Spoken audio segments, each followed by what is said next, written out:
Okay, and we are live. Hello. The light at the top just comes down. Okay. So here we are, as promised. We're unboxing a secret new instrument. Those of you that participate in microtonal circles, I think you probably already know what this is, but I'm very excited to open it because it's a small instrument, right? See how I've been sent it in the mail? Ooh, we got people already. Hello, we got Zenpeld and Abnormality. Yay, perfect. Okay, so far the scissors aren't going that well. I'm trying to open it with scissors and youch, not getting anything. So this is actually taped really well. So there we go. Managed to bust a hole in it. All right, not exactly a hand lumitone, but close to the right idea. This instrument, I'll give you some hints. It was created as an alternative to the lumitone. Surprise, surprise. So it is a keyboard instrument. But it is not an isomorphic layout. Elaine's keyboard, that's another good guess. No, instead, it is the almighty, the legendary Cimbalo Chromatico from Ritchie. And these things only cost $40 if you build them yourself. Who has $40 a month? Anyone? I do, usually. So I plan to do with this what I have been doing with the Utterbots. Oh, look at this. Oh, this is beautiful on the inside. I literally cannot wait. Oh no, Abnormality has $0 a month. I'm sorry, Abnormality. Let's see. So I plan to buy as many of these as I can, and I may buy them once a month and then just distribute them to people, because then that's $40 a month that turns into something that is in a person's hands. And like, I also feel like, see how small this instrument is? See how wonderful, see how portable? It's like, if I give this to somebody and they just never use it and it sits around and collects dust, I would feel way less guilty than with something like Dan Stearns' microtonal guitar, say. It's almost like a family heirloom. But this is just such a small, nice item that's so affordable that you can give it to people and not feel guilty. I might even feel more guilty about an Utterbot because it would take me time to like shave off the bottom and stuff. Yes, the Richie Green podcast is really great. If you guys aren't aware of this or haven't listened to it yet, definitely check it out. Hey, hi, Mr. Leaky. Okay, so we have lots of people. So now what I'm going to do is I'm going to attempt to put this together using the tools that I have. So it looks like I have a very nice instruction booklet. I hope this isn't secretly like against the law, like the instructions are copyrighted or something. Let's see. I've got this figure.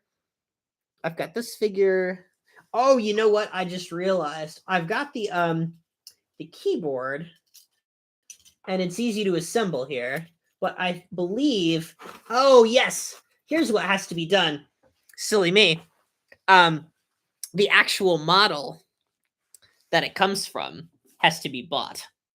So it's the AKM 320. So I guess I have to buy an AKM 320. Okay, neat.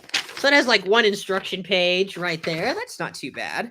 So it's talking about attaching the components, blah, blah, blah. Open the enclosure. Perfect. Oh, this is so nice. This is like what I have for my keyboard, except it has instructions on the inside, and the playability will feel nice and not completely uneven. So yeah, let's see. When removing the keyboard components, pull keys outwards before lifting upwards so as not to break their plastic feet hooked to the underside of the circuit board. To allow this design to be more readily 3D printable, these Cimbalo Chromatico keyboards do not contain this hooked foot component. With that in mind, it's important to ensure that these keys are only pressed and not accidentally lifted upwards, e.g. when hastily stowed away, etc. Oh, very interesting. It's a great clarification. Let's see. All right, cool. So I guess I can pull out the keys, because the keys are lovingly packed with little shredded pieces of cardboard a la packing peanuts. So let's see if I can line it up. Let's see. And it can come in 17 and 19. Yes! It does come in 17 and 19. Those are the official tunings. I wonder if I can get let's see if I can get the keys out. Oh, this is so nice. Look at that. Look at this. Ah, this is great. This feels good. Like, do, do, do, do, do, do, do. Okay, let's see. So, I wonder if I can, let's see if I can do this without mixing up 17 versus 19. Because I have, I think it might be that I only have 19. Because I have sets of interlocking keys here. Oh, no. Here, the 19 keys have to have their extra gray insert. So there's some 17 and there's some 19. There's a little piece here. I wonder where this goes. This little trapezoid. Is 22 possible with it? Great question. This is just a MIDI controller. So you can plug it into the computer and you could have unequal 22 tone equal temperament just fine. That would be pretty easy. I don't think Richie has made any schematics for keyboard layouts besides 19 and 17.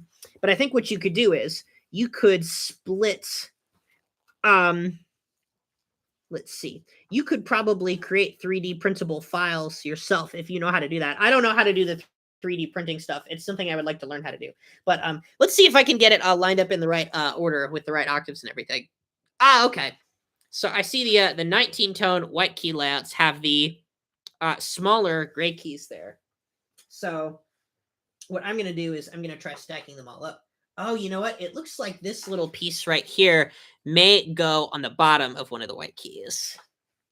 Pajara 1022 EDO keyboard. It's so funny you say that because I, over time, as I play more and more, I get less and less convinced by the playability of like symmetrical keyboards, you know, where like you have some group of black keys and then some other group of black keys that's the same.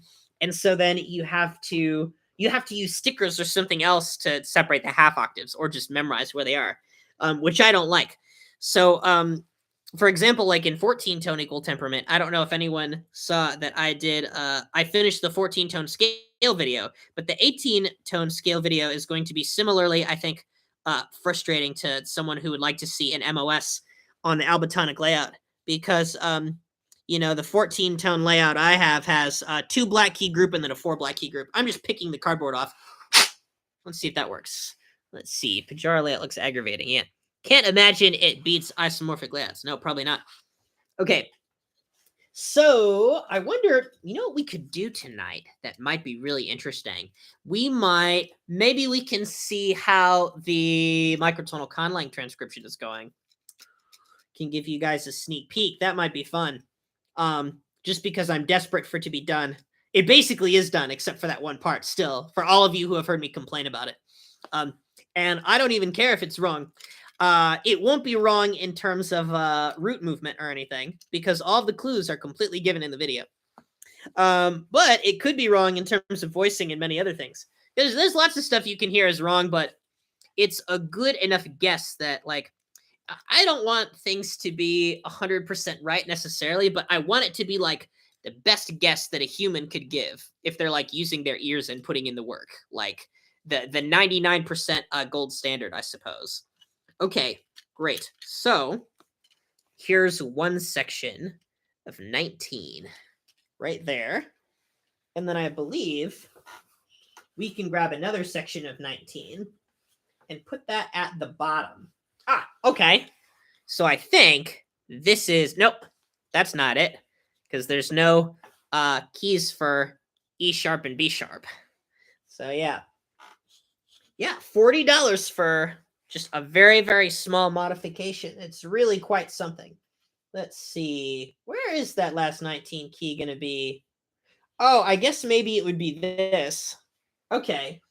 So now I'll take the other section of 19. Now this is interesting too, because it's like, how do I fit that in? It's going to go like this. Maybe it'll get in here.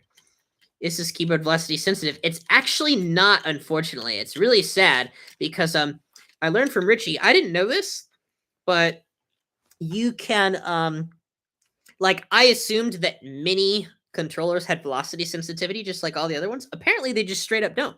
according to Richie on the podcast. So if anyone knows, do let me know, or Richie. I'm sure that we'd love to take that all. Okay, so here we go.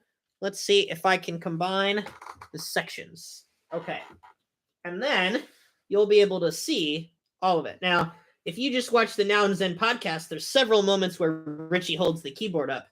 So you'll have more information. But here, if I take these two sections of 19, so basically I've gotten 4 sections in the mail, and each one is roughly half of the keyboard.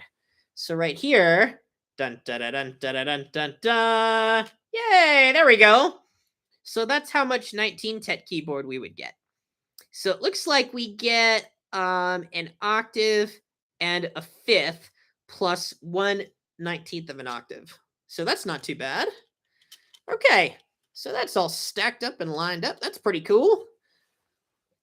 Man, I feel like this instrument is perfect for like your average college student who's like open-minded but doesn't have like nearly the bandwidth to try and make this insane deep dive into microtonality. Now all they need is a synth and this.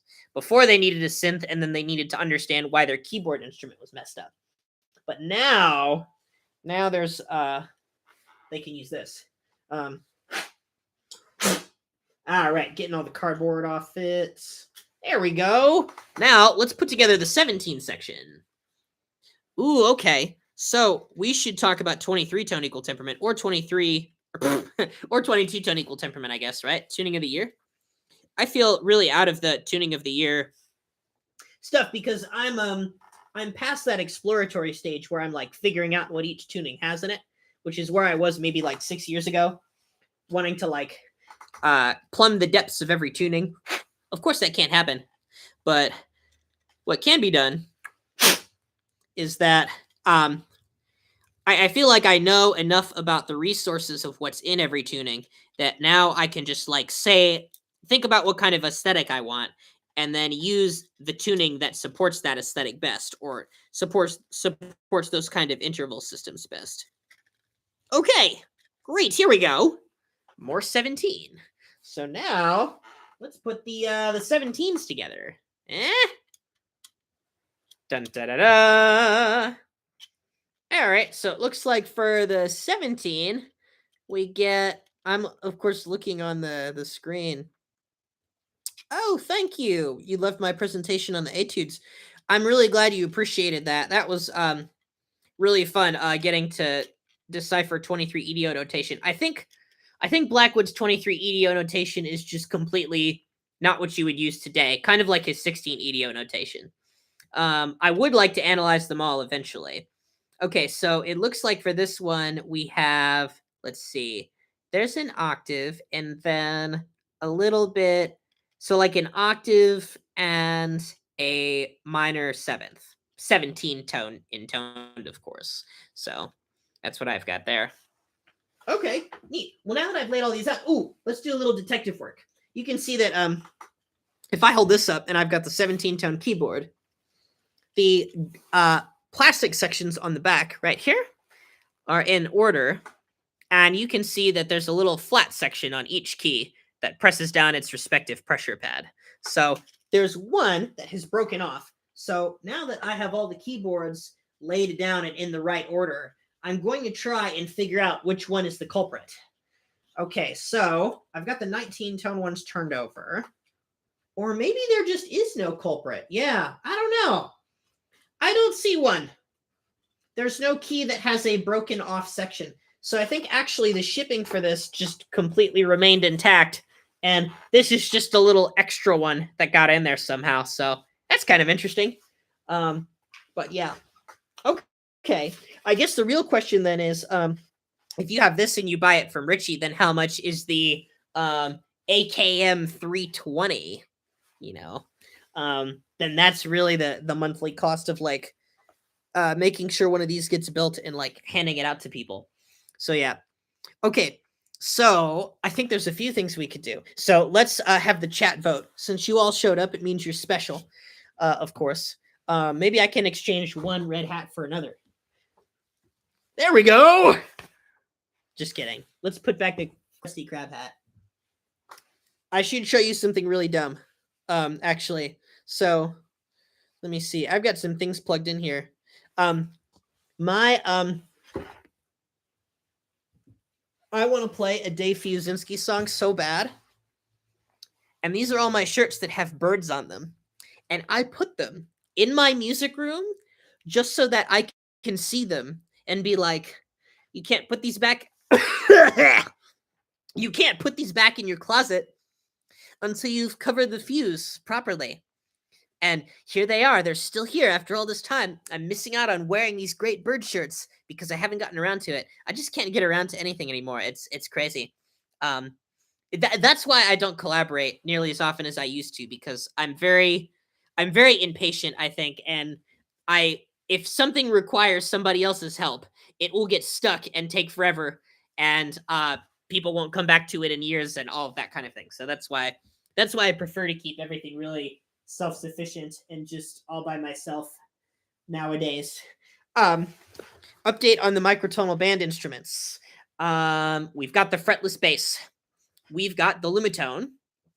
And of course, anyone who wanted to play drums wouldn't have to modify anything. So the last thing I need is an interchangeable guitar fretboard. So I'm still trying to figure out how to acquire that. I've reached out to Michael Kaderka, of course, and John C.L. Jansen is the other one. So I don't know whose creation would cost more. I'm sure they'd both be very costly, but I may try to do it myself if the cost is too high. So I'm thinking about that. But I have even less experience than I did before. So I'm sure I'm probably worse at many of the craftsman-like aspects of it, but I'm not opposed to doing DIY stuff. It's just that I almost never have any time to do so. Okay, so now, we've got 9 people here. Was anyone there the one time that I got 20 people on the stream and then I had to play All-Star and 20 tone equal temperament? I should have a different promise for 50s. Oh, wait, if we get 23 people in the chat, then I should talk about 23. I'll probably just do it anyway.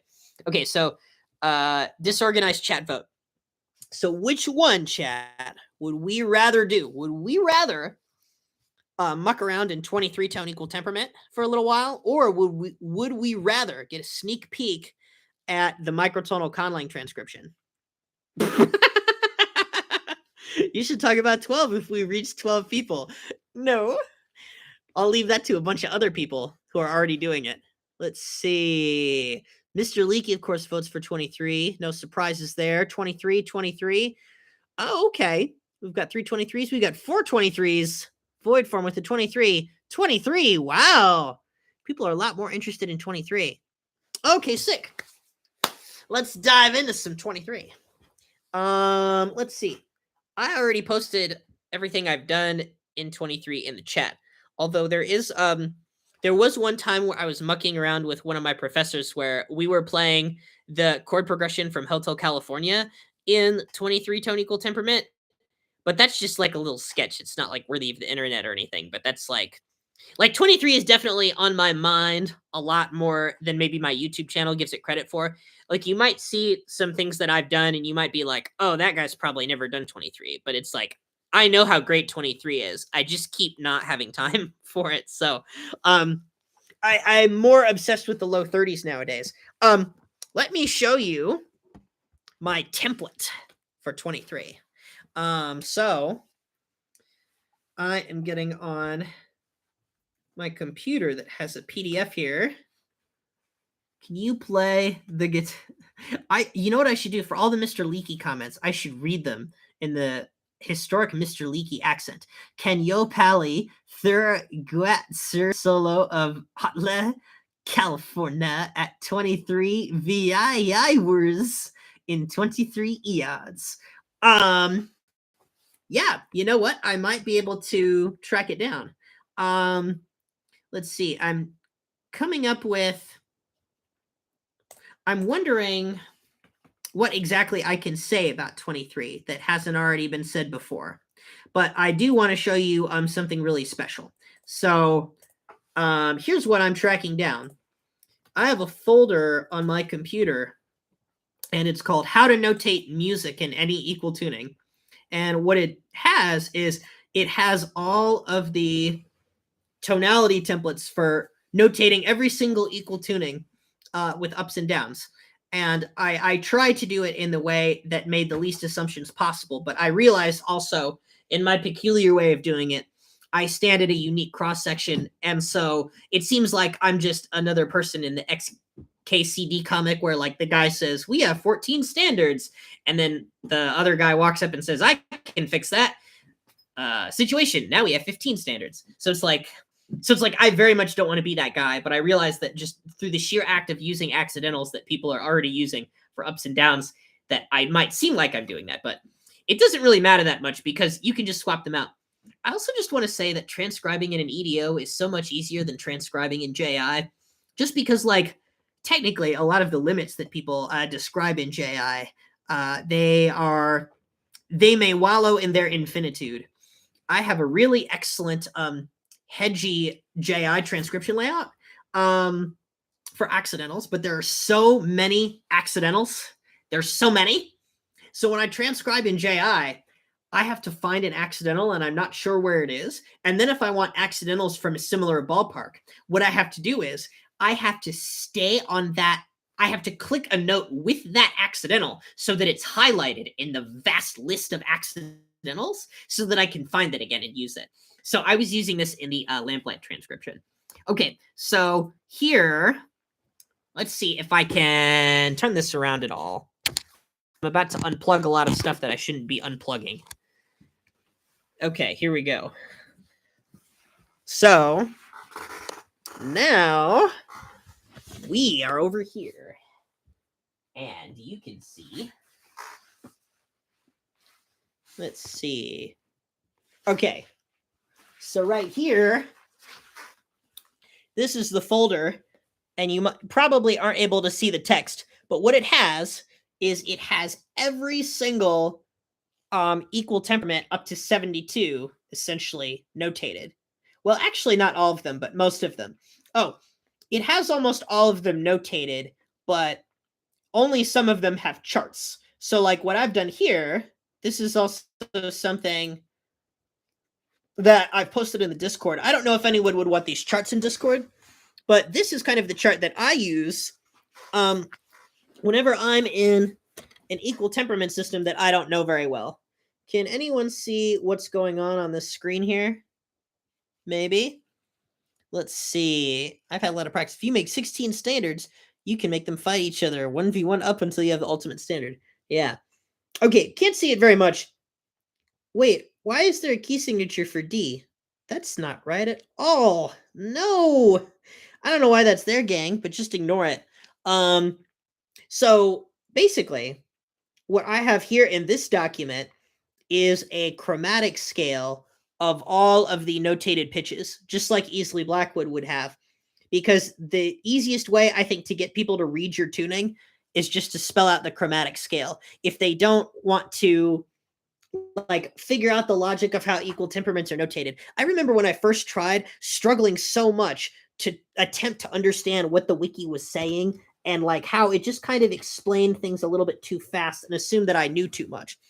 And you can't really do that to start. You've got to begin by just spelling out chromatic scales. So what I've done is not only have I spelled out the chromatic scales on many of these tunings, but I've also spelled out the edge of the world for each letter. So like here on this stave, I have C, and on this stave, I have D, and then E, and F, and G, and A, and B for every single letter. Now, the sagittal definition of the end of the world is going all the way to the double sharp, which is going to be a good edge of the world for things that aren't like flat tone EDOs. So I generally agree with that. But then in tuning systems like 33 or 40, it's a little bit laughable. However, in sagittal, you would have different symbols that would actually accommodate for that edge of the world, and not just like a double sharp and a sharp 1 EDO being 2 pitch classes away. And then if you're in just the right flat tone, a double sharp can barely mean anything. So it's a little bit inconsistent no matter how you slice it. So technically, sagittal has better consistency of meaning, even though there are way more symbols. Whoa, I saw something so funny. I saw like the number was at 9, and then it briefly flashed to like 11, and then back down to 9. So 2 people insta-joined and insta-left. That's funny. Maybe they're bots.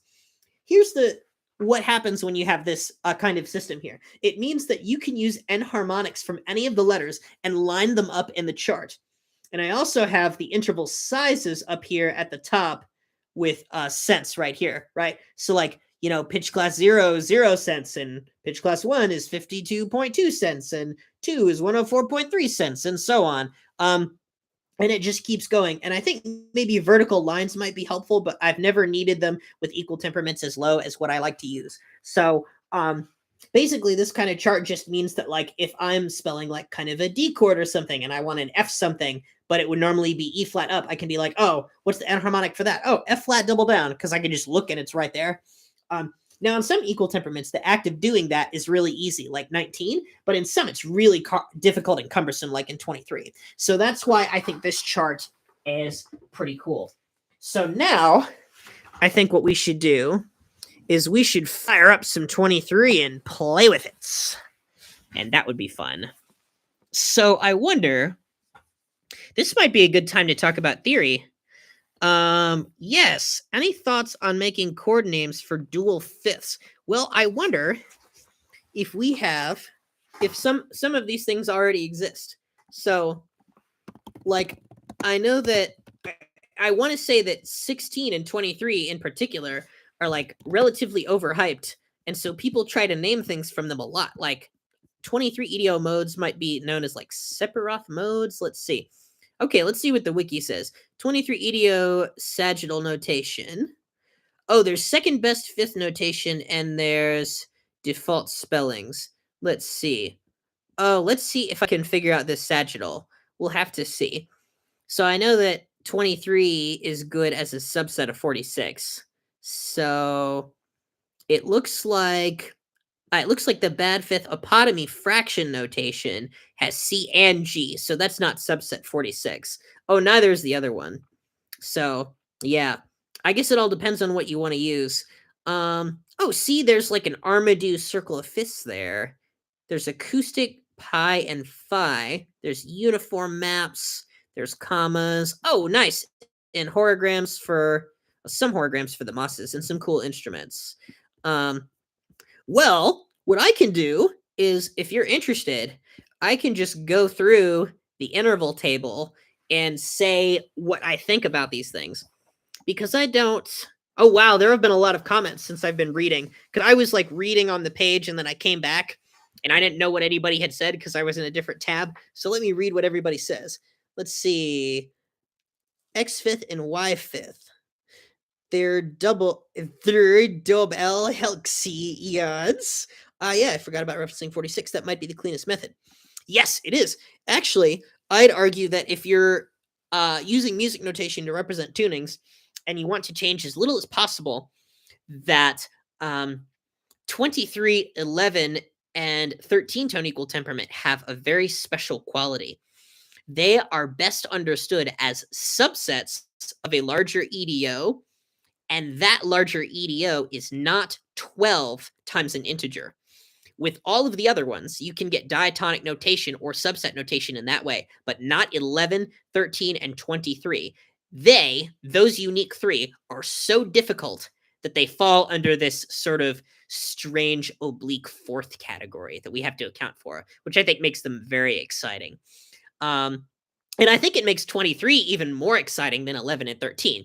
Because 11 and 13 are clearly broken, but there's a part of me that's like, okay, if they're a subset of 22 and 26, that's not really like, those aren't really tuning systems that I have too much trouble figuring out or imagining, even though they verge in a strange way. But like 23 being a subset of 46, like, is this really the best we can do? Like 46 freaking notes per octave? It's just amazing. Oh, I love it. Okay, let's see. I should clarify some things about theory. I feel like lots of people want to come up with names for things, but I very much don't want to do that because I see that things keep getting cluttered with names. And I also feel like the term functional harmony has gotten a bit confused with the way people use it on the server. And none of that has to be bad. I just think that like traditionally functional harmony has referred to like the European common practice system of using like predominance, dominance, and tonics, and those are already well established items. So I think probably if anyone here is wanting to explore functional harmony as described in the common practice period, it would be good to focus on tunings that can set up predominance, dominance, and tonics in a similar way to, all that older European music. I think Blackwood 10 in that area is really promising because it has a series of relationships that could pass as diatonic if you were careful, but there's also some relationships that are zenharmonic instead, and you can choose to exploit them or not exploit them. No one answered.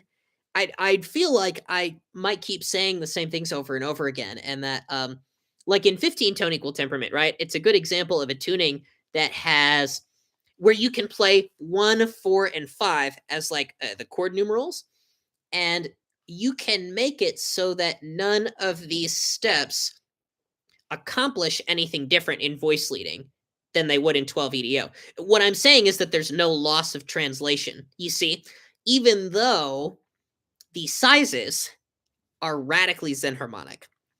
So it's zenharmonic in terms of being out of slot. Like you hear that 720 cents is too wide to be a fifth sometimes. Or really the major seconds are the thing you hear because the 15 tone doesn't have any major seconds. So, it's about as far as you can stretch it and still have the chords, yet the rolls aren't zenharmonic. You don't lose anything if you take it to 12 EDO unless you want to keep the two major second sizes distinct. So I just think that's interesting that those are two completely different parameters, and lots of times people treat them as if they're the same.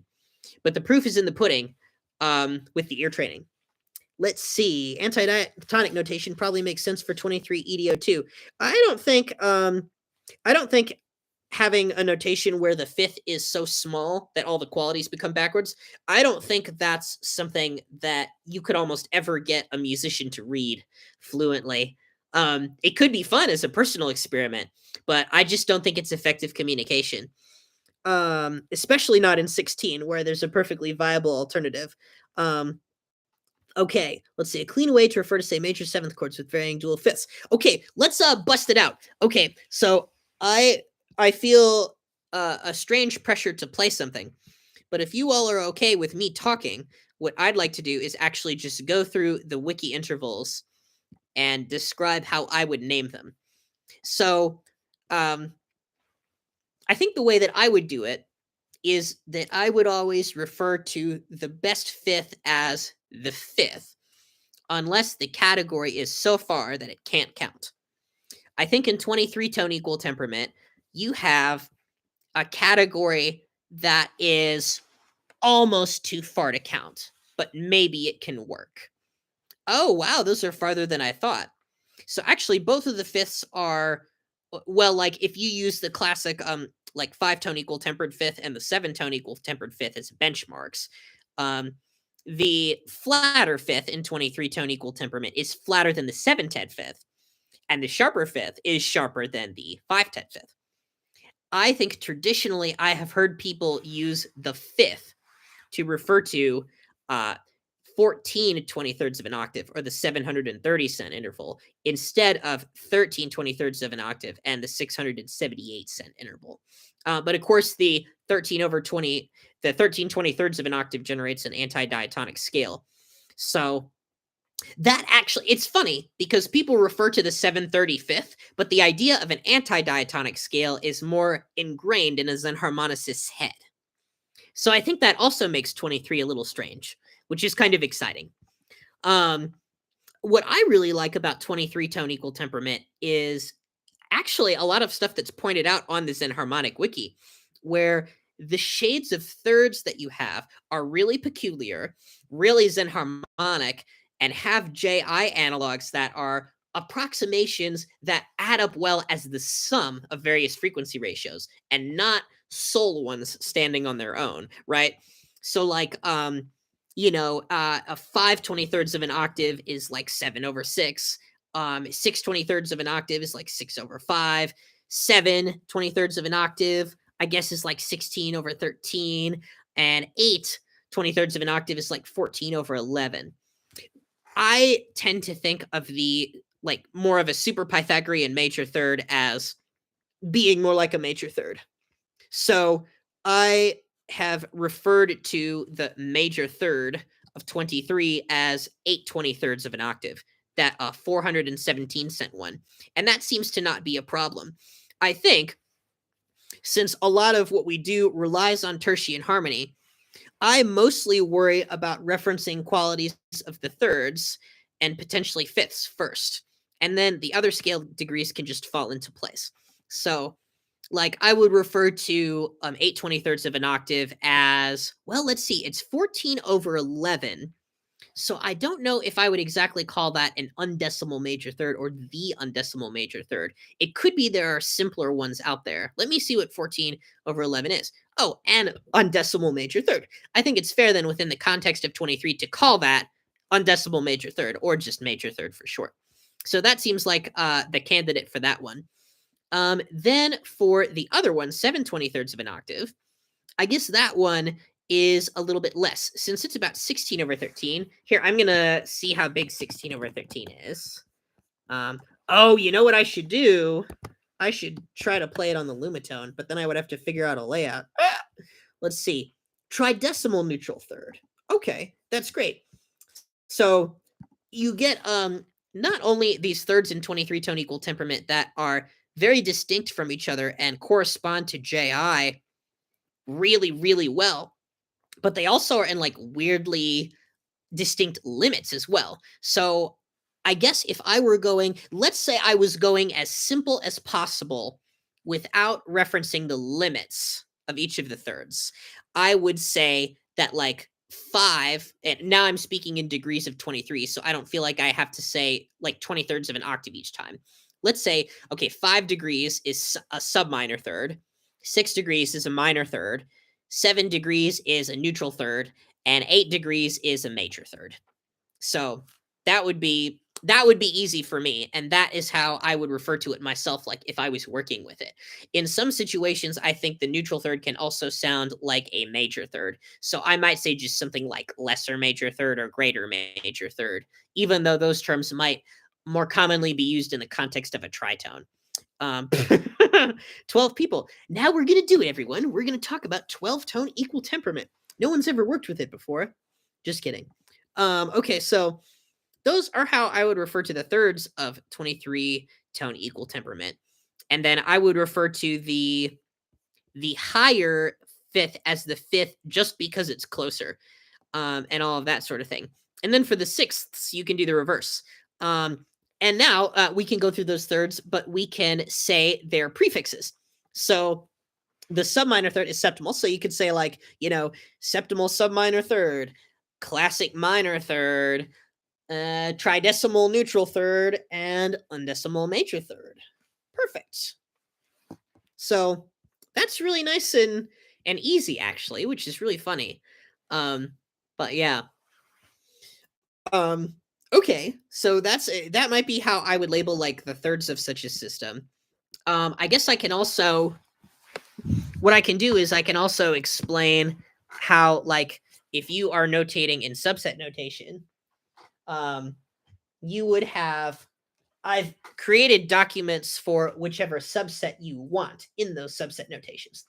So I actually have 2 notation documents for 23.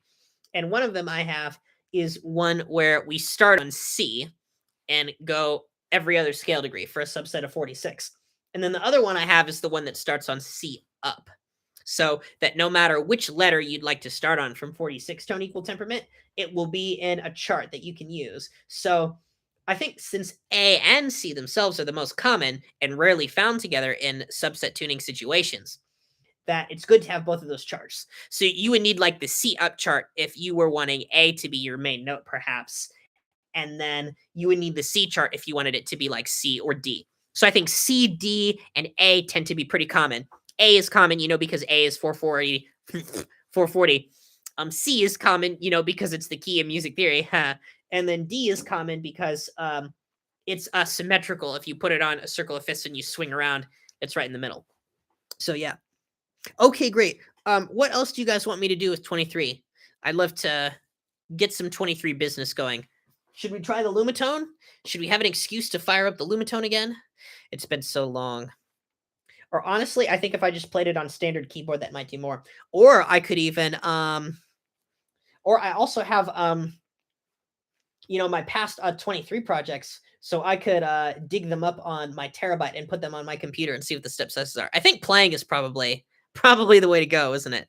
Okay. So you have a major 7 chord in 23 with the sharper 5. Ooh, that's a great question. Now, I have I have completely shied away from chord naming because it's just so difficult in those tuning systems where the intervals don't add up nicely and they create contradictions. Abnormality wants the Lumitone. I'm going to answer Zenpild's weird major 7th chord question. And then I will get right to Lumitoning. So let's see. What would you call a major 7th chord in 23 with the sharper 5? Great question. Let's see. So I assume by major 7th, you mean that you have the 5 limit stuff, but there isn't a 5 limit major 3rd. Since I said the higher major 3rd was 8, I'm going to assume that's the 3rd you want. So let's see. You'd have a major 3rd, a higher perfect 5th, and then you'd have the classic major 7th. Gosh. So I guess since none of the intervals add up nicely in 23, you have to use more words and awkwardly separate the ideas, right? Because like if you have a major 7th chord, you have encapsulated the idea that there is a major 3rd and a major 7th, and both of them come together in the word major. So unfortunately for these clunkier tunings, we just can't do that.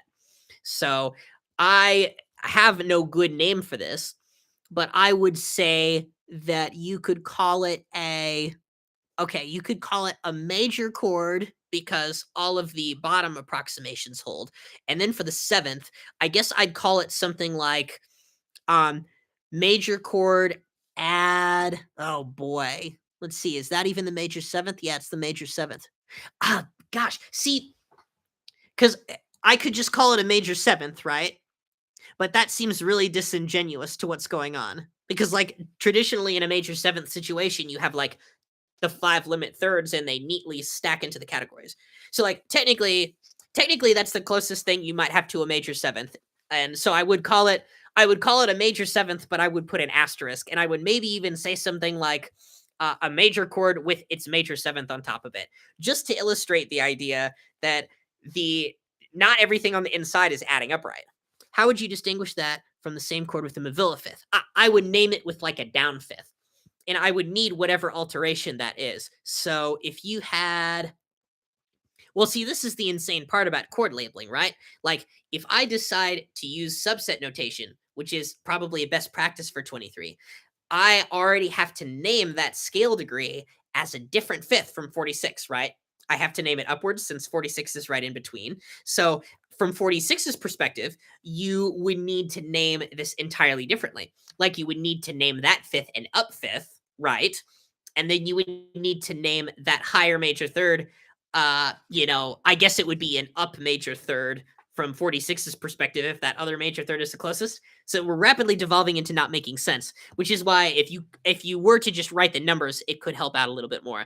But like, you have, gosh, let's see. How would you distinguish that from the same chord with the Mavilla 5th? Let's pretend that we're in 23 land, and we are calling, let's say we're calling 0, 8, 14, and 21 a major 7th. Then I would say that like a major 7th chord with the Mavilla 5th could be major down 5 major 7th, because then you've specified that the 5 is down, even though in the notation system that's not the correct analogy. So yeah, let's see. Even though the down 5 is the standard generator. What do you mean by standard generator exactly? Do you mean that for the anti-diatonic notation system, that 5th is the one that's being used? Let's see, the circle of 5ths, yeah. Is the lower 5th actually closer to 3/2? I did not know that. Let me do some adding. Oh, okay. Well, if that one's closer, then I have to flip everything on its head and then just do the exact opposite. So then we would have to call that one with the flatter fifth, the major seventh, even though that's a terrible name for that. And then the next one would have to be major up fifth with a major seventh. Yeah, exactly. See, it's just like you can use the existing names, but they're just going to be clunky no matter what you do. Now, I think what's really interesting is um, chord names are important for a certain situation, right? I think they're important for understanding the prevailing harmony. And I think the reason we don't see chord names being more important in something like Hedgie, and don't worry, Abnormality, if you're still there, I will play the Lumitone. I just want to say this one thing. This will be the last thing before I switch over, and we'll see if we can get the Lumitone to work. One, I think that chord labels haven't been more important in Hedgie because it's like in contemporary music, there are two things that happen that make them a lot less important. Actually, three. One thing is that a lot of the music might not be focused on using discrete chords. So the approach of labeling chords might not be as useful, but it's very useful for certain kinds of music. Um, I'm giggling at Abnormality's comment. Very good. And then so it's like if you don't have if you're working with those pitch languages where like you might not have you could analyze things in terms of chords, but it might be like you're naming so much stuff that you might as well just look at what pitch material is there and memorize the scales, right? This leads into my second point, which is that I think a lot more performers of that sort of like hardcore music are analysts. And what that means is they do their own analysis and understand how things sound and memorize the scales and memorize the chords for that very particular project that they know will likely never be used again in any other environment because the world of equal temperaments is simply so vast. So, why learn a chord naming system for something that has almost no shared vernacular? It really would be like an uphill battle and almost would take away from making the music, I think. So with the basic theory, you at least equip yourself to talk about intervals. So really, you only need to describe the general sense of the intervals that are used and memorize the scales that are going on in order to talk about it. And you don't need chord names unless you're like in a situation where you want to know the chord structure. I have yet to see a scenario. I think the songs that also have lead sheets and chord structures associated with them are generally done in like tunings that have fifths and triads and entities that people in Western music are more familiar with. And in those tunings, it's a lot easier to name chords. I have yet to see a lead sheet in any kind of equal temperament that I would consider fifthless or unable to create the basic triads of Western music that anyone would expect someone to read. I have seen microtonal lead sheets that are very creative in tuning systems that have fifths and triads and those sorts of basic structures, like 41 or 15 or 31 or 17 or any of those kinds of things. But I don't think I'll ever see one in 23. It's possible though. I do want someone to prove me wrong. I think that would be really interesting and cumbersome. Okay, it's Lumitone time. Okay, so we have the Lumitone, and currently there's no stand for it. So we have to make a do. So here's what I have going on right now. There we go. That's a 17, right? And I have just finished a really good piano take for Everlong by the Foo Fighters, but in 17 tone equal temperament, and I got a couple friends who are playing on it who sound great. Another Steven who's an absolutely mad drummer. He's been playing drums since he was 3 years old, everyone. I'm really excited for that. I've got a lot of joy out of playing it today. And it was easy enough that I could do it in one day.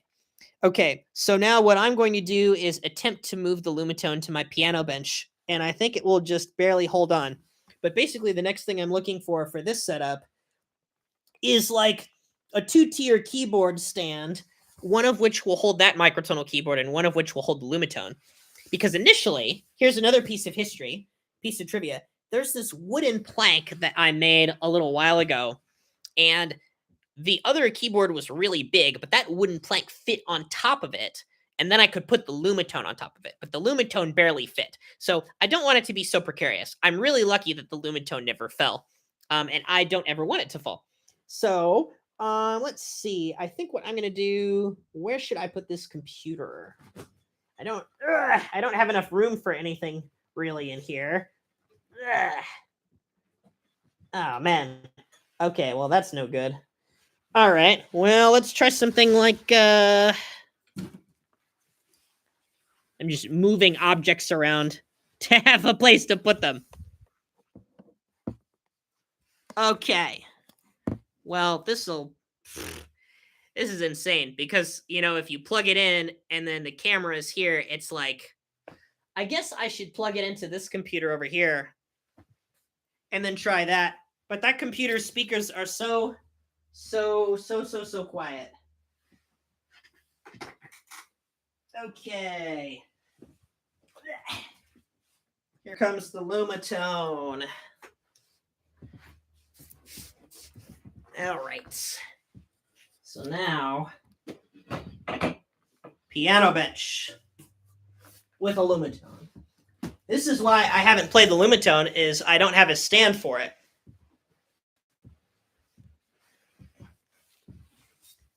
Okay. So I think we can see that pretty well, right?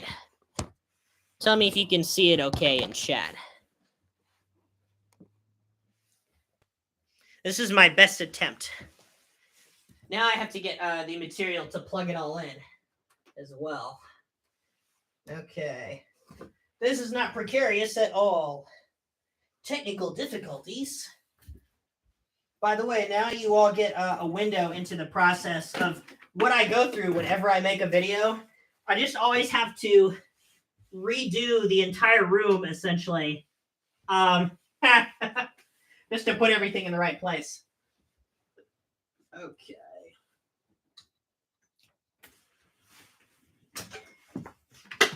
All right. Here goes nothing. Okay, this is going to go in the computer, and then this gets plugged in. Great. I almost never play the Lumitone, so it fits that we're doing it in 23-tone equal temperament. And here we go. Turning on sequence. Woo. Ugh.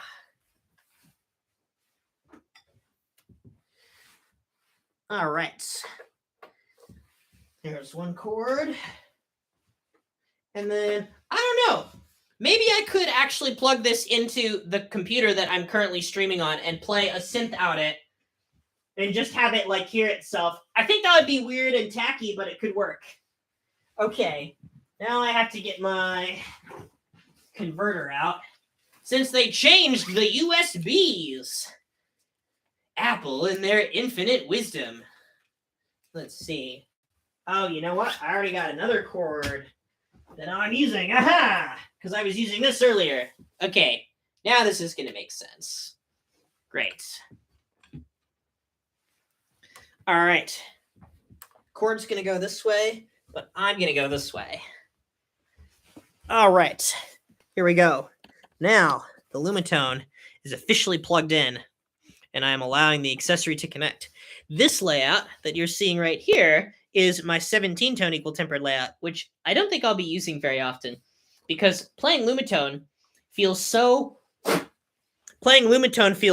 unlike playing piano that it's hard to imagine using it for a low equal temperament. So it's kind of perfect because at the exact moment that a Halberstadt keyboard becomes unplayable because it has too many keys, then I want to switch to the Lumitone. So it's perfect. Let's see. Piano bench. Let's see. All right. Great. So now let me set up 23 as fast as I humanly can, and we'll see if you can hear it. I wonder if my Lumitone layout will be any good. Probably not. Because I haven't checked all of them to see if they're all viable. The 23 EDO layout I have is Mavilla. Dang it! That's going to result in some real nonsense. Let's see. Well, maybe I can still play it. Okay, good. It's doing what it's supposed to do. And then I should go to the Lumitone layouts. And here we go. 23. All right. 23 EDO Mavilla. There it is. I've never used this layout in my entire life. So you get to see me play it for the first time. Isn't that exciting? Okay, great. Here goes nothing. So now I've got to pull up Reaper and just mess around in Surge a little bit, because Surge is so cool. Man, I really love the tuning editor in Surge. It's great. It's like one of the only good tuning editors out there. Okay, great. Here we go. So now, ooh, let's see. That's there. And okay, we got Lumitone layout now. Oh, perfect. We got MIDI data coming through. Fantastic. Okay, and now Surge. And then we change Surge to 23 tone equal temperament. Okay. Moment of truth. Are we ready? Here goes nothing.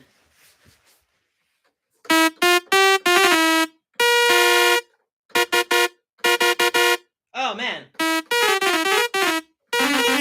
Oh, I forgot. Lumitone only plays nice with Pianotech. So it's got to be Pianotech.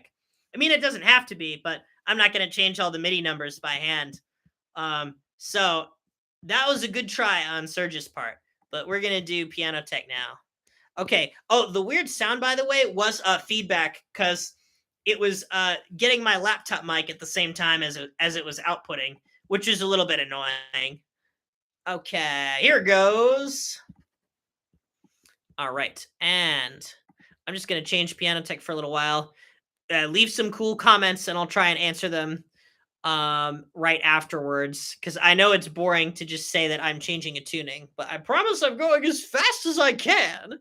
Okay, remove all stretching, full rebuild.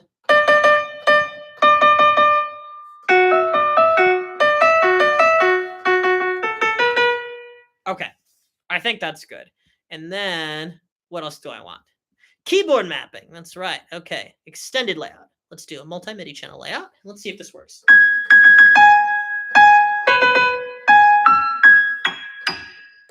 Oh, that's interesting. That got really high up there. Let's try MIDI channel 4. Eh?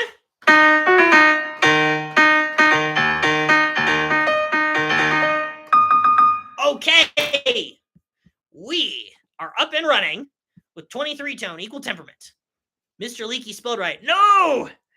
A-tuning. Surge gets an A for effort. Okay, well, let's, oh, you know what? I figured out I also want to have a pedal, because pedals are fun. Oh, that's where the pedal is. Okay. Here we go. All right, now if I do some playing, I can hold down chords and be lazy like an average piano player and not have to be holding down all the notes that I play at the same time. Wouldn't it be wild if guitar could do that? Just inexplicably? I feel like I would be better at guitar if that was like something you could do. That would just be unfair technology. Okay, here it goes. Oh, I guess I will want a chair. I have an idea. Oh, you know what? I'll get another piano bench that is ruined.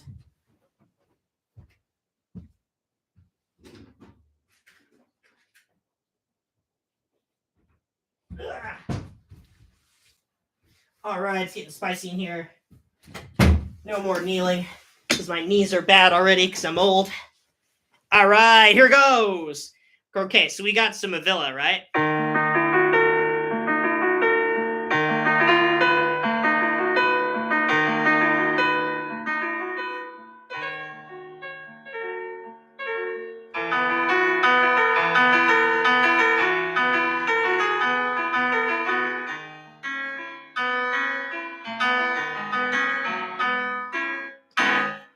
So obviously playing on the blue keys is really fun. Let's see. And what I'm concerned with is if I have all this, how am I navigating? Here's why I don't do the Mavilla layouts. I'll make a better layout for this. But the reason I don't do it is because you have directions that are negative.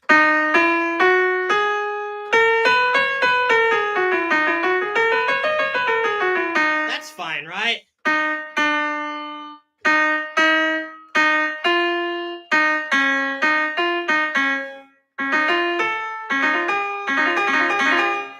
And then here, you have, well, maybe that's not as terrible as I thought it was. I guess you have, like, any direction that is going to the right, I feel like should be up. Do you know what I mean? So, like, that's really fundamental. So right here, I'm going downwards in pitch, even though I'm going up and right. You know what I mean? But all the other ones I think are fine. So let's see if I can even do any navigating. I'm not even like really familiar with like how the notation should work as a system. By the way, is the audio working for you guys? Like when I play something like this, can you all hear it?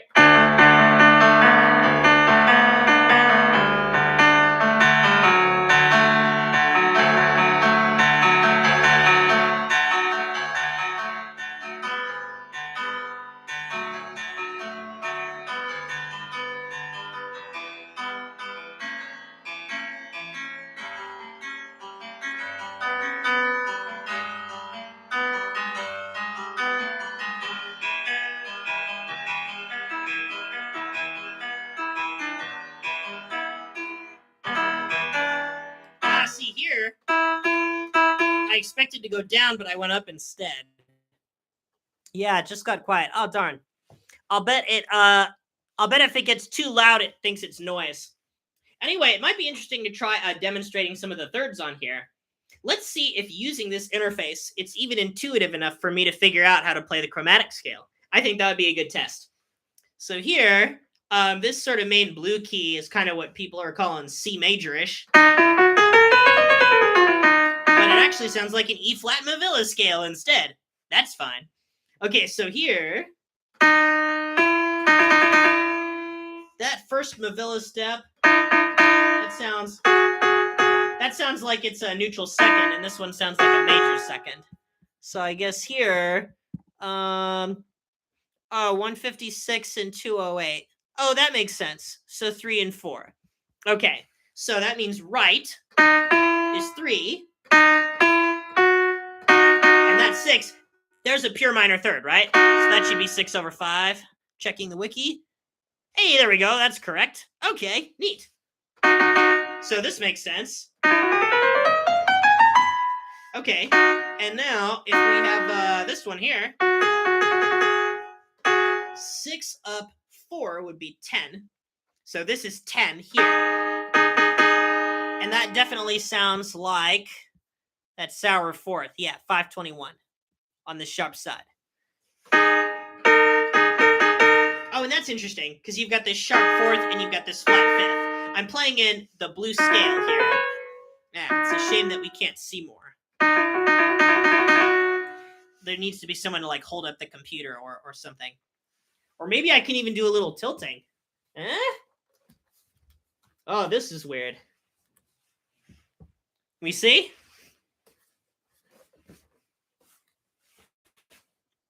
Okay, we can see, probably. Still hard to see what notes I'm playing, though. Okay, 0, 3, 6, 10, 13, 16, 19, 23. That that makes sense.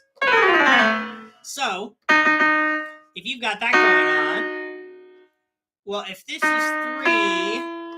and this is 4, then I have to figure out how to get 1. Okay, so I want to go up 4 and down 3. So up 4 and down 3. So, well, let's see, wait. Oh yeah, up 4 and down 3. Let's do that here. Up 4, no, up 4 and down 3. Okay, so that means that this axis, the one I complained about, that's going the wrong direction, should be 1 over 23. See that? So that's 1 over 23. Going up. Okay, so we have 1 that direction, 3 this direction, and 4 that direction. So now let's figure out 2. Well, gosh, I guess you would just have to stack 2 1s, right? Oh, wrong direction. So that seems a little silly if I want to play a major second. Or sorry, a minor second-ish. But, it could also make sense.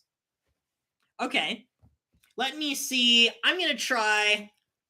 What I try to do when I play on the Lumitone is, if the layout is intuitive, I know that something I'm imagining can potentially work. So what I'm going to do is I'm going to try and play simple progressions and then sing what I think the melodic portion should do and see if I can find it. Okay, and I can attempt to play this way.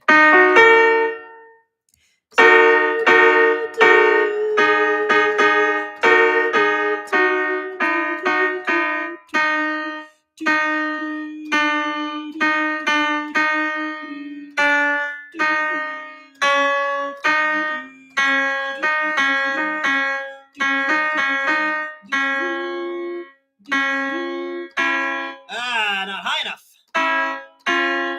There it is.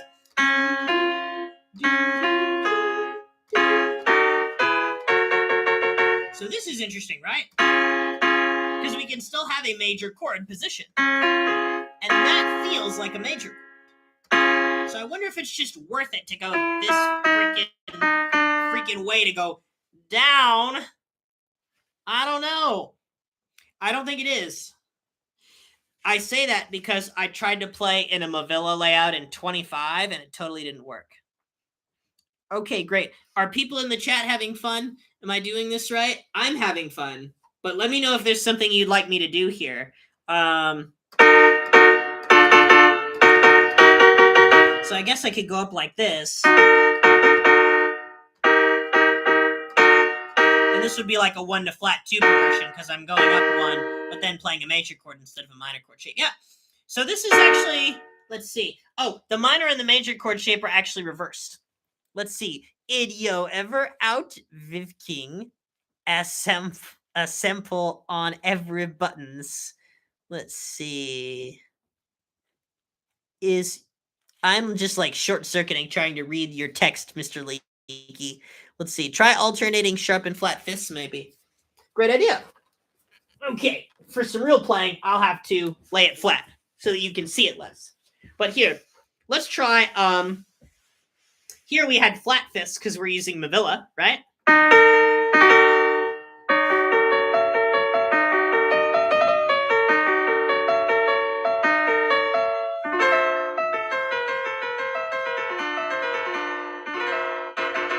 And that's just me taking one shape and moving it over in a colorful way, like Mike and Amelia.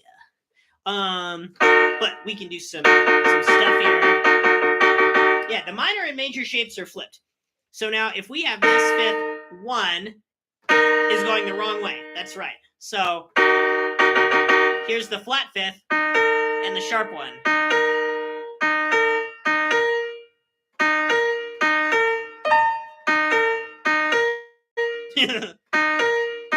So this sounds like a fifth when I started doing that.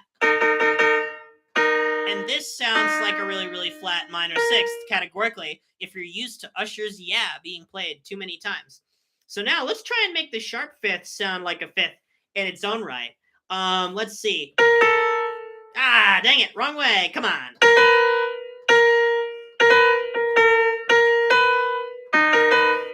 I think we need something like this. Like a...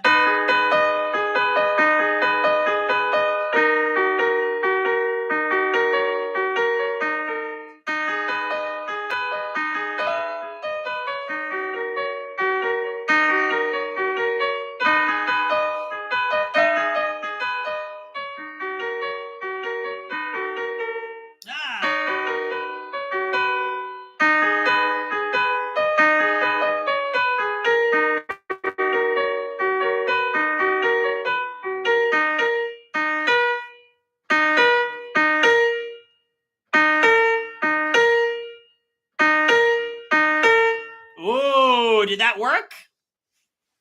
How effective was that? Right here, I did that second. But before I did this,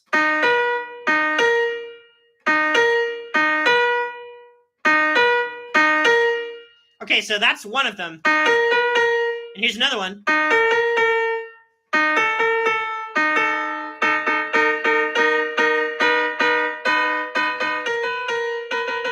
I love it. There's so many colors for that, right?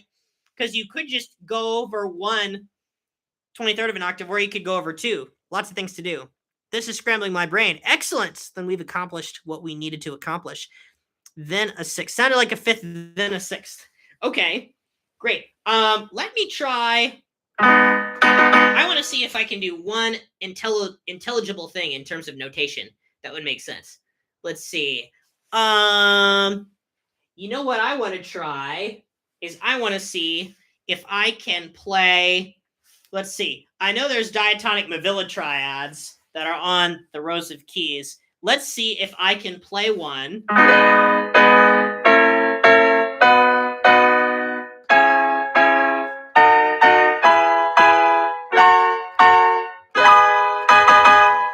Let's see if I can play one in a key that is not helpful because it's not on the rows. I'm going to try a key here that is some number of Mavilla steps down, starting on like this 6th here. Let's see. Let me see which 6th that is. I guess it's let's see. Oh, 16, right? Yeah. Oh wow. Let's see. Yeah, that makes sense. I wonder, there's all these 5 limit sounds hidden in here. They're kind of mixed among the Mavilla scales. So maybe there could be... I might want to try finding some of those on their own.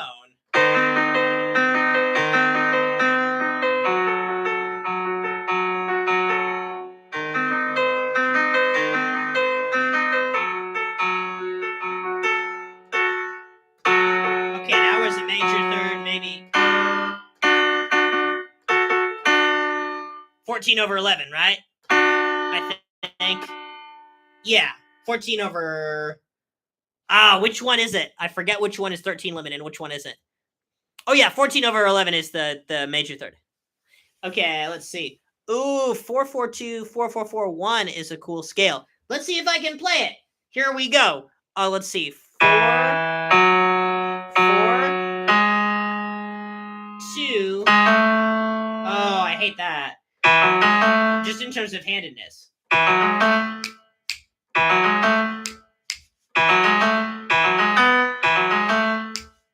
Oh no, guys, we got way too conventional with that one. Time to close the stream. Just kidding. Okay, so you have this.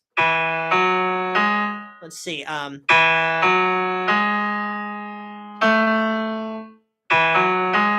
gonna find the other spot for this.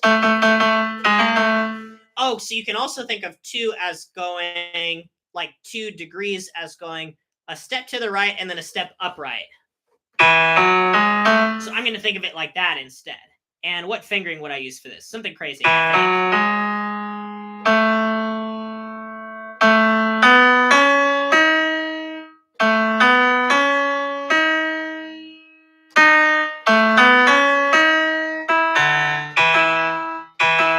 Okay, 1, 1, 2, 3, 4, 5, 6, 7. Oh, so it kind of sounds like a major scale, but you've made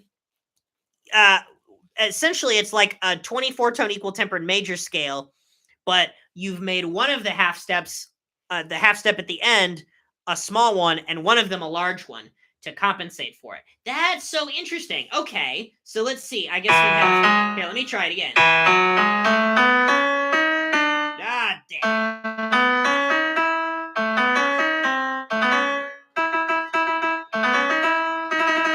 Oh, one is so far over here.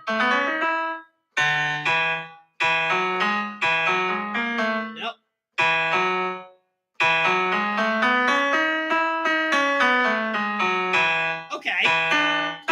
Okay, if I can play this with both hands, then I'll consider this layout a success, but probably not. Let's see if I can do it. Thanks for the scale suggestion. Okay, so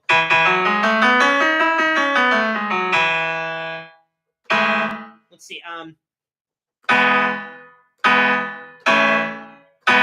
Hey, I did the subdominant. Good for me. What's the next one? Oh, okay.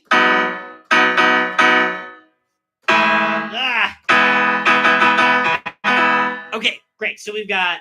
Okay, here we go.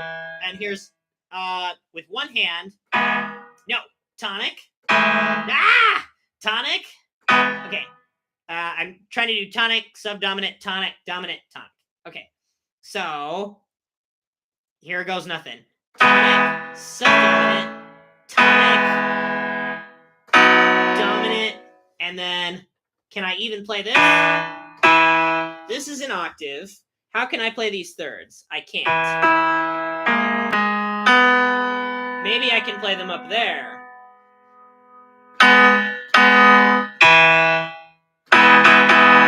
So check this out. I have to play. I want to show you all how the fingering for this scale would work. This very normal scale. So in the left hand, it would be like this, right? Like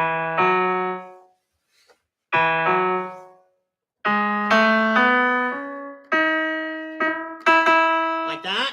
And then if I play this triad here, and I want that high note in the higher octave, then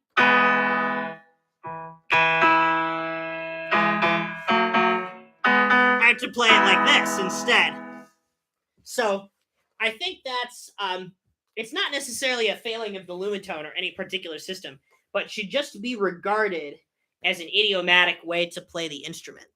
And I haven't seen many people playing straight up triads by going over a lot of the Lumitone. I've seen Brian Deister do it occasionally, but I actually do it a lot because I'm not just playing the scales that are on the rows. Like I'm thinking about it a little bit more. A really good example of that kind of playing, if you haven't checked it out, is I played Thank You from Domi and JD Beck's album, like the last track on it from Not Tight. And I played it in 22 tone equal temperament, and there's lots of chords where I have to stray from the most compact voicing and spread the whole hand out to get same versions of the notes on the other rows. Let's see. Submit this to Lumitone and request a discount. No. Okay, let's see. Okay, now let's see if I can play it with both hands. Okay, so here the fingering I think is obvious.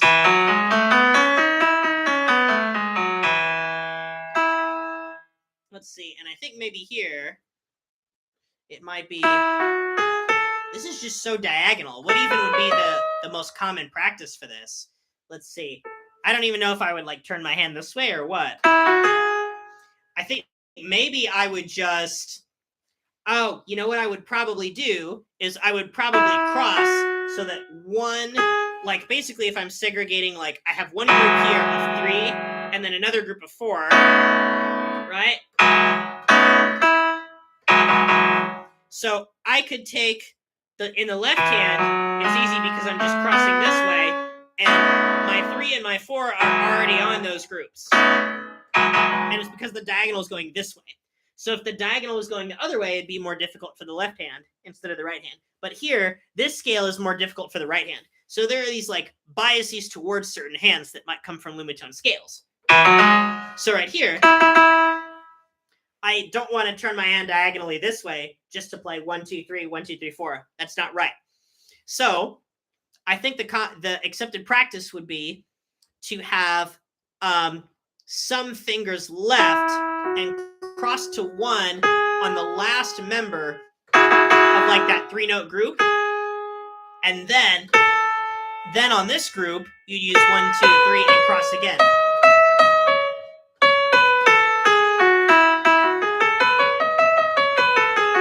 There we go. So I think that's right. That would be the right way to do it. Ah!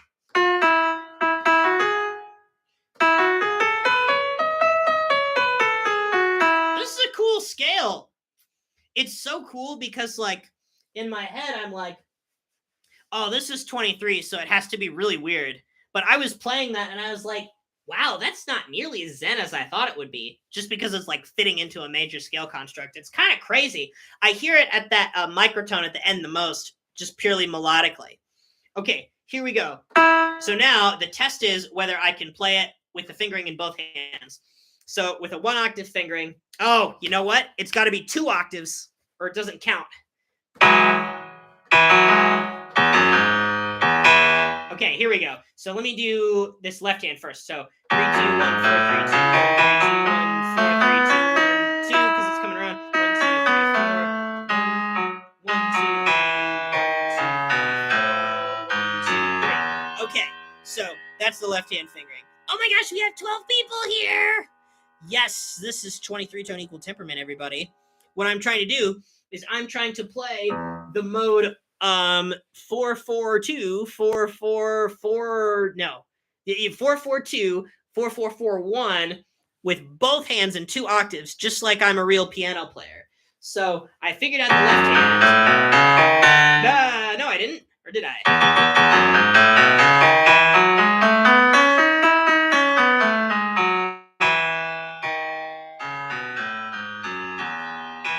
And now I have to figure it out in the right hand. So I think in the right hand, I should be crossing. Yeah, I should have 4 there and 3 there. So I'm crossing to 1 on scale degree 3 and scale degree 7. Is that like any other fingering that already exists? I guess it's kind of like A flat a little bit. Yeah. It would be like playing A flat major fingering. That's so weird. Oh my god. So, all right, here we go. Okay, so we got 2 and 3, and then we're crossing. So.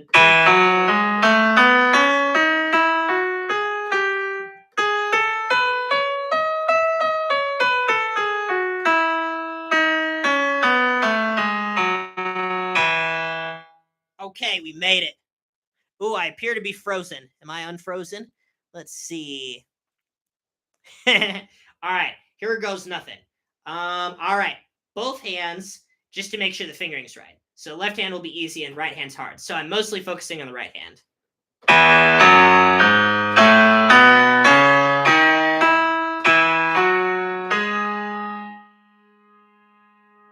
What did I do wrong? Oh, I crossed a 4 in the left for no reason. Okay, let's try that again. Here goes nothing. There we go.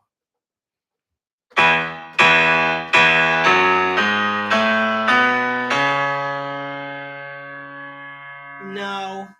All right, I got this. Here we go.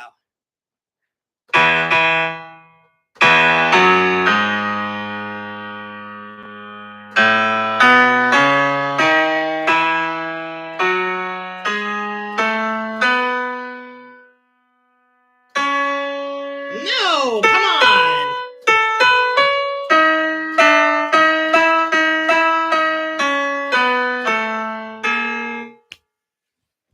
I'm so focused on finding the notes that it's hard for me to remember the fingering.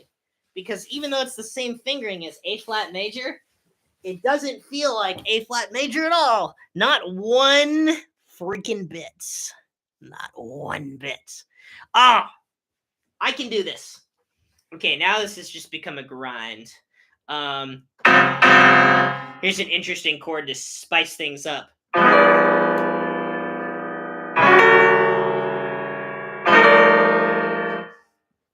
Man, isn't it just insane that like in microtonality, you can just like lazily like whip up a layout for a crazy dissonant tuning and hit random notes, and you have something that's like more dissonant than like 99% of serialism.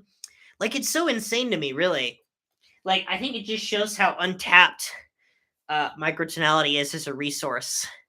That people aren't even familiar with like the sound of wolf fifths being dissonant. We'll get there eventually. Okay.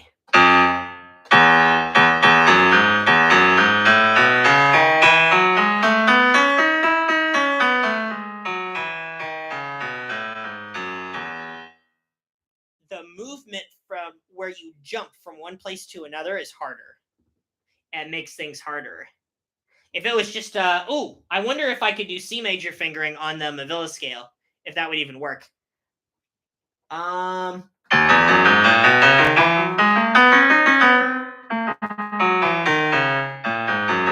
Technically. Come on.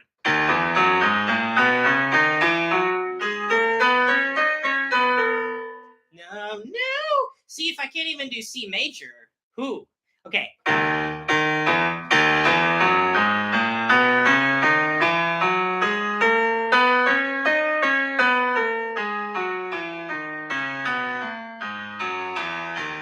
There we go. We can do C major, but it's E flat Mavilla instead.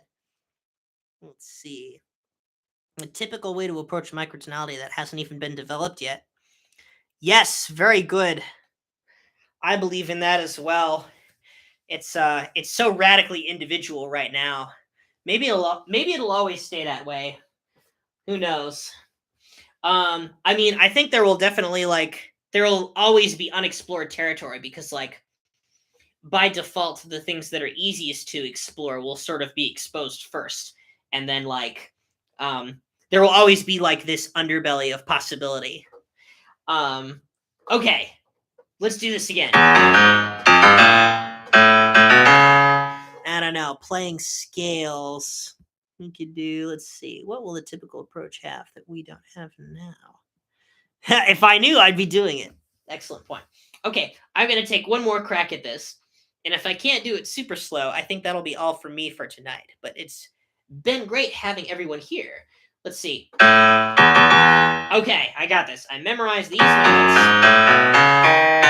No, bad.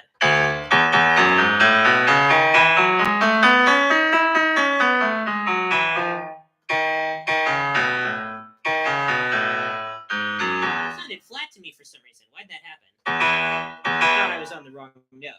Okay, let's see. 2, 3. And then we cross, and then we have 1, 2, 3, 4. You know what? I should start thinking of these blocks. I have a 1, 2 block, a hobbled to diatonic scale. That's a good name. Oh.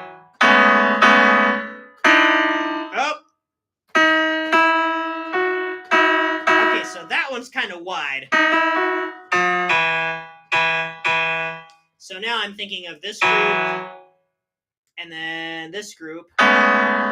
Wide group. Yes, and then this group, and then a wide group.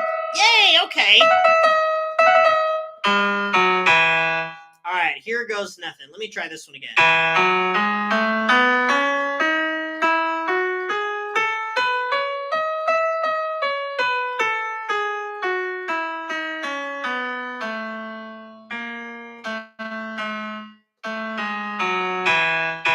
Okay, I think doing that grouping did help a little bit. Let's see. EDOs won't be as prominent as now. That's interesting. I wonder.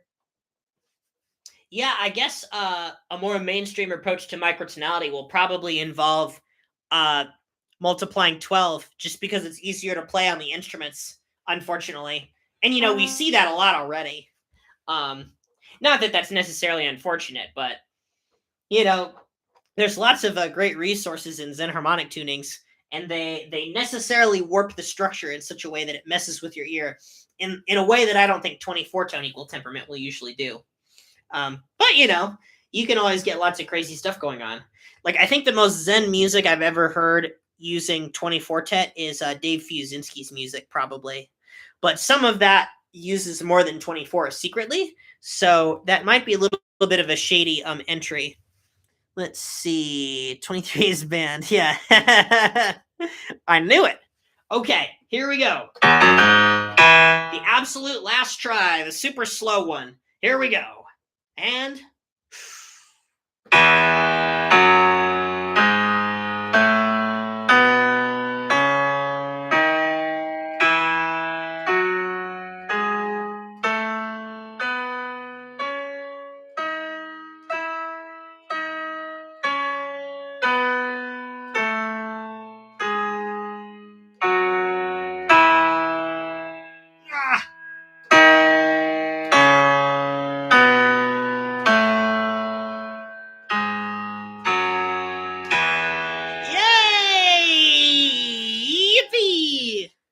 Did you guys see it happened?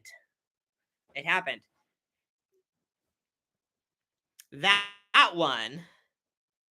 one felt like it made so much more sense because I had actually practiced the group where I had, I blocked out the groups of 3 and 4 in the right hand. And so I was thinking of one group of hexagons as containing that awkward skip where you just have to jump to something that's not an adjacent key. So since this was a group and this was a group, that was better than trying to be like, these 3 keys are a group, but the fingers are different. And then jumping and then not knowing where the cross is. So the cross, I think, is the biggest factor. Getting those cross groups and then really, really doing that. Let's see. I want my brain to be blown by hexagon groups. Yeah. Man, there's so much great stuff that can be done with this Lumitone. It's good stuff. Okay, well, I think that was pretty... Well, hopefully that was some fun 23-tone experimentation. I don't feel like this... Maybe I'll play with it for a while more. Who knows? But probably I'm going to go watch some TV with my wife or something. Let's see. What other things can we play? Hey, that sounds pretty good. It's a major chord in first, or sorry, a major chord in second version. Wait a second. Oh wow, that's great. See, major chord, and this is a major chord too. But it sounded minor to me at first because this move sounded so low that I was like, certainly that next note is minor in the next chord. Oh, that's great. That one still sounds major to me. Okay, lesson of the day is that playing 23-tone equal tempered scales are difficult. And, of course, that when you voice your wolf fifths in your chords, if you voice them as wolf fourths, they might not stick out so much. And so I randomly played a fourth and then a major third on top. Oh, actually, let me figure out which one it is. Is it the major third?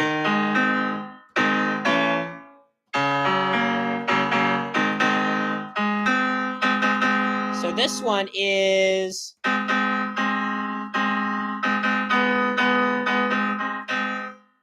So the major third I was playing was the neutral third.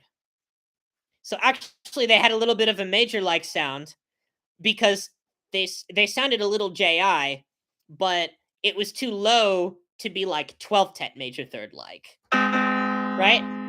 Oh, okay. So that can also explain why maybe I thought of that second one as maybe being like, oh, that's not really minor. See, it's Zen, right? If you play this by itself, in my mind, it sounds more major-like. But if I do this, it makes that next chord sound a little bit more minor. Kind of like how you might do that in 7-tone equal temperament. Ooh, idea. Let's play this one, and then this next one, but play it with the closest major third instead of the neutral third.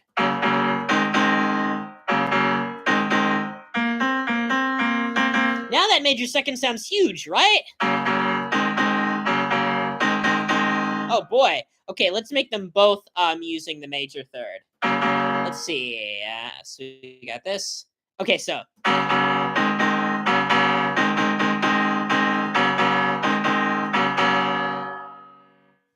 it's so weird to me how a super low major third that can even pass as a neutral third can lock in more to me. Like, I think super major thirds are generally so relatively dissonant that when I play that exercise to you, even though the high major third, like the 417 cent one, is closer to a Pythagorean major third, or what we would consider one, I was feeling the neutral one as being more major-like. See? So, like, this is why 23 is great. Because, like, I don't think I'd be having all these absurd, like, what ifs and oh no's, and I thought that was difference from something like 22 or 19. Or I don't know about 31. I think a lot of those systems they've got more potential than we give them credit for. It's wow tier than their 22 one. That's funny. Yeah, it doesn't mean it's better. I think in my mind it means that it can be more confusing for my intervallic orientation. And ultimately, I want to be confused enough to feel like I've gone on a journey. Um, and so I think 23 is just really effective for that. Objectively better, Mr. Stiff-Owens. No, you won't catch me dead saying that, even though I do have that silly tier list. But yeah, no. Anyway, now that I have just played that on 23, I'm like, man, I should be playing 23 more. This is this terrible thing that happens is like I go on these I have all these plans where I do stuff and it's all planned out. And then like I go on these one-off adventures where I'm like, let's randomly just like play 23 tone equal temperament into the night. And then I play 23 tone equal temperament. And I'm like, man, 23, I have been neglecting you. Oh, crazy. But yeah. Okay, now I will truly see everyone later. Thanks for showing up, everyone. Hopefully you liked the late stream. I really wanted to stream on Monday, but I was too down, so except for 1 week, we need not to. Okay, great. Bye-bye, everybody.